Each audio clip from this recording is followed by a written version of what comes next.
இது உலகிலேயே ரொம்பவே வினோதமான ஊசி டிரைவிங் செய்யும் போது ஒரு ஆள் தவறுதலா கார் டயரை அதன் மேல ஏத்திட்டான். அவன் அதை எடுத்ததும் கார் உடனே பலூன் மாதிரி சுருங்கிடுச்சு. அந்த ஆள் இதை பார்த்ததும் அவனுக்கு நம்பவே முடியல. கார் முழுவதுமா குப்பையா மாறினதும் அந்த ஆள் ஊசி சுவத்துல மாட்டிட்டு இருந்ததை பார்த்தான். அவன் கத்தி அதை இழுத்தான். வீடு ஜெல்லி மாதிரி சாஃப்ட் ஆகிடுச்சு. அடுத்த நொடியே வீடு அட்டைப்பெட்டி மாதிரி சரிஞ்சிடுச்சு. இந்த ஊசியில இவ்வளவு பவர் இருக்கிறத பார்த்து அவங்க ஆச்சரியப்பட்டாங்க. 2 பேரும் உடனே அதை தங்களுக்காக எடுத்துக்க விரும்பினாங்க. இந்த நேரத்துல ஒரு போலீஸ்காரர் ஏதோ தப்பு நடக்கிறதா பார்த்து அவங்க பக்கம் வந்தாரு.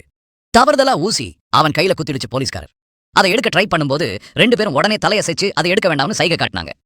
அடுத்த நொடியே போலீஸ்காரர் சில அடிகள் நடந்தாரு. அவன் ஒரு பலூன் மாதிரி சுருங்கி காத்து வெளியேறிடுச்சு. இத பார்த்து அந்த ஆள் ஊசியை எடுத்துட்டு திரும்பி வந்துட்டான். ஆனா அப்ப ஒரு பஸ் எதிரில வந்துட்டே இருந்துச்சு. சரியான நேரத்துல ஆள் ஊசியை எடுத்து அதை அதன் பக்கம் நீட்டினான். பஸ்ஸும் உடனே பலூன் மாதிரி சுருங்கிடுச்சு. எப்படியோ அந்த ஆள் தப்பிச்சிட்டான். அதிக தொந்தரவு வேண்டாம்னு அவங்க 2 பேரும் ஊசியை ஒரு பலூன்ல கட்டி அதை ஸ்பேஸ்ல பறக்க விட முடிவு பண்ணினாங்க. ஆனா அது கொஞ்சம் மேல போனதும் பலூன் திடீர்னு ஒரு வெடியோட வெடிச்சிடுச்சு. ஊசி நேரா கீழே விழுந்து தொலைச்சிட்டு போச்சு. ஆள் உடனே ஊசியை எடுத்துட்டு ஓட ஆரம்பிச்சான். ஆனா பின்னால் இருந்து வந்த வேகமான சத்தம் கேட்டு அவன் நின்னு பின்னால் திரும்பி பார்த்தான். பூமி வேகமா சரிஞ்சிட்டு இருந்துச்சு. 100 மீட்டர் உயரமான பில்டிங்ஸ் மெதுவா சாஃப்ட் ஆகிடுச்சு. அவங்க 2 பேரும் மெதுவா இந்த